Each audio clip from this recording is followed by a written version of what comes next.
I have nothing to say, Jaws. And what can you say? That was pathetic. We welcome you to Nissan in-game live.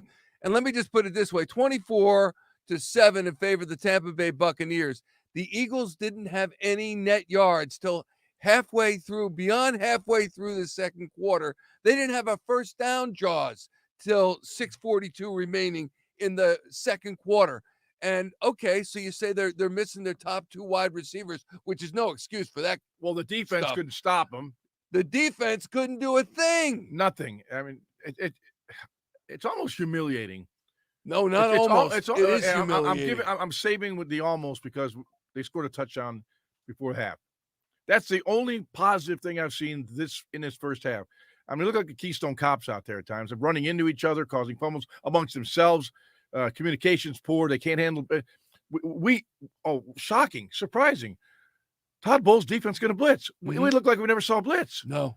I mean, pressure on Jalen. Jalen was off. He was throwing the ball all over the place. He was panicking. Fortunately, had a nice rally there just before the half to get a touchdown on the board. But what an awful performance for a first half team. Which again, after a good performance last week in New Orleans, come with a clunker like this, pretty embarrassing to me. And at a half, hey, there is a second half.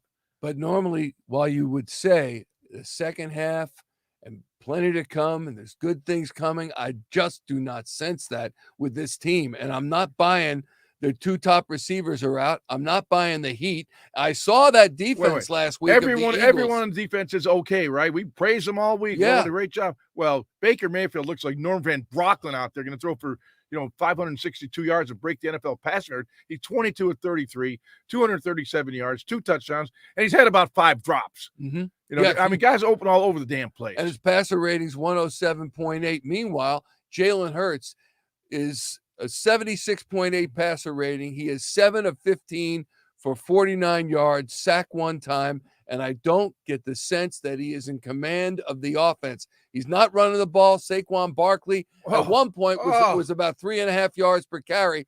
Now he's 2.8 yards per carry. I also have to go to Kellen Moore on this and the design or lack thereof of the offensive game plan. What the heck's going on? I don't know. I totally agree with you. I don't know what the game plan is. This was kind of a game.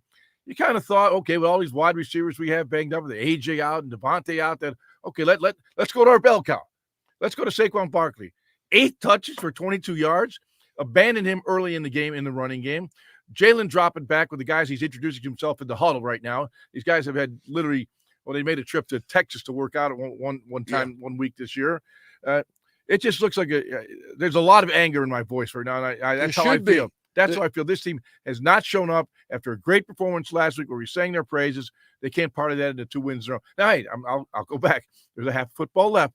I don't see too many redeeming qualities in that first half to give me the belief that we're going to come back in the second half and win the game. Also, a hallmark of this team used to be wait till the second half and we will redesign a game plan and come back at you. I have no faith that this is going to be happening coming up in just a few minutes. Maybe it will, and I'll be wrong. But Jaws, well, it's 108 degrees on the field, so is what's for Tampa Bay too. I know. Tampa Bay's controlled the ball for 20 minutes.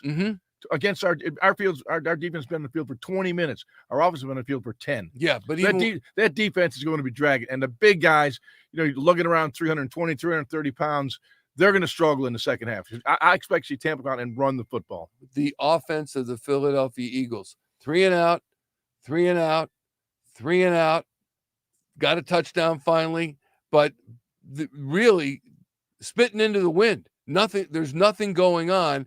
What would you have done to make the offense more effective? They didn't go to Goddard worth anything. Goddard's got 4 catches for 39 yards. And he had an opportunity to make a nice catch. It just went off his fingertips. It was a little bit overthrown, but I've seen him make that catch before.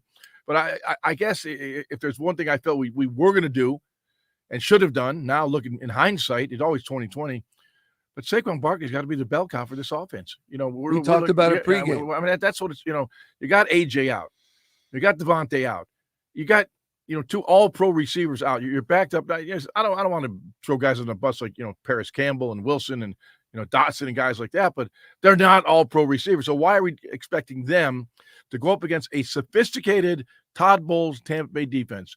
And you could see when he started mixing up his blitzes, created a lot of problems. Jalen was confused a few times. Receivers weren't looking for the football on hots. It looked like the old problems we had, the old issues we had with our blitz pickup. I thought Kellen Moore had solved those problems. Well, not quite. And excuse me if I think that an MVP caliber quarterback, we were saying that a couple of years ago, we're not saying it now, but an MVP caliber quarterback would be able to find guys.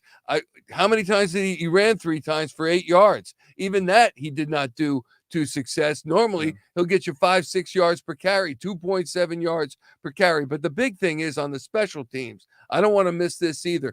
Poor Cooper DeJean. He must be saying, did I come to the right team? My goodness, he's in there. He's filling in for Britton Covey, who's out this week with the scapula, and he's underneath it. He gets blocked into on twice. The first, twice, and that's where it really looked like Keystone Cops. It shouldn't be happening. DeJean, it's not his fault, but 2 guys ran into him, and one causes a fumble, which is a big turnover at 14-0, becomes 21-0. But it just the team looks disorganized right now, and I hate to say that because it sounds like I'm indicting Nick, and I guess I am when I say that, but there just seems to be no rhythm offensively, no rhythm defensively, and no rhythm on special teams. Yeah.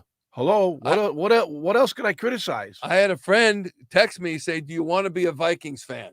And I said, "Hell no." They're gonna be 4-0. No, we're never. No, we're thick and thin. We're not doing that. But we're just being honest. They got a long way to go. I hope they come back, but I'll tell you what, 24-7 down, I think not. But we'll see. Reminder. When the clock hits 0 at the end of this game, we'll be ranting, and I hope we're ranting and raving in a good way, Jaws. Yeah, positive way. Want to come back, but I think not. I think not. You're gonna want to be there for the rant and the rave. This is Nissan In Game Live. We'll see you post game live.